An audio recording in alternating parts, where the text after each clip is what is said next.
J-Drone here. This is Aerodrone foamy, and we're going to take this for an RTF flight. I picked this up for $30 at Walmart. I think that's a steal and a half. I'm going to bind it. We are bound, and upper left top trigger, turn off the lights. Lights are off. And then we're going to turn the speed up here. Pitch rate, the advanced setting, whatever you may call it. And that's not good. Lights are blinking already. So this thing's probably not going to have a long RTF flight time, and I don't know how far I'm going to take it because to the right of me is just like complete landslide. Not so much a landslide, but it's what I call the abyss, and if it goes to the bottom, I'm hiking down to the bottom and hiking back up. But I do want to try to test this out a little bit, so we're going to hover it around here, get a feel for it. I might take it up in altitude a little bit. Nice looking quad though. Really cool looking. Light blue with the white. Not really huge on a complete circle ring of propeller guards. It's just not my style. I think this is only maybe like the third drone that I have circle ring completely around, and this is actually the first foam drone that I have. The real name for this is unknown. It's not foamy, but there's nothing on the box, so it is foamy. Aerodrone made it, they didn't name it, so J-Drone's naming it foamy. And look at that, so cool. Yeah, the body on this and the look to it, especially when you're just about taking your head off, this thing looks really cool in the air. And again, $30. This thing's got some size to it, nice size. Nice size, cool color, LEDs all the way around. Definitely going to be a night flyer. $30 at Kmart, I'm with it. And just for the cool factor, look at it.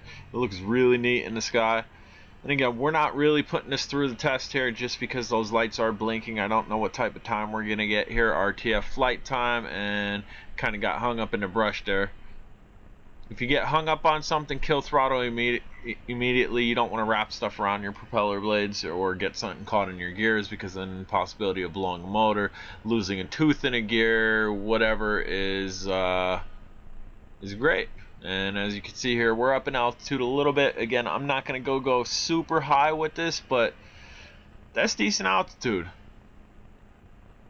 Again, this is a big drone, and it got pretty small up in that sky, so right away I'm thinking this has decent altitude, decent range to it.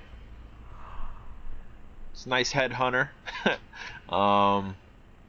Really smooth flyer. The buttons for the camera are marked. They're not clicking or pushing in, so I don't know if they're active.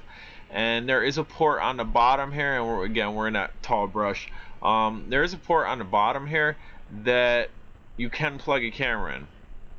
One bad thing I will say about this, the connector to get the quad power, the battery connection to the male to the female, is extremely tight. I actually had to put the flat part in first and then kind of push up and then push in. So if you're having a hard time connecting it, it can be connected. It's just extremely tight fit, which I guess isn't a bad thing. A tight fit is a good thing, but as far as being out here in the cold and trying to start this and plug it in, it was a bit tough and a little bit frustrating. And again, lights are blinking. I don't have full power here, so I'm constantly getting in this brush, getting close to it, having to drop throttle, and look at that, so cool. Cool factor through the roof. $30 at Kmart. If you could grab it for $30, grab it for $30 all day. I do believe this is just about done. Yeah, we're gonna run the battery out here until the motors stop. I'm J-Drone. If you haven't subscribed, please do. If you're on Facebook, check out Drone Days. Click join. I'll accept you. You can post whatever you want there that you did drone related. Take care.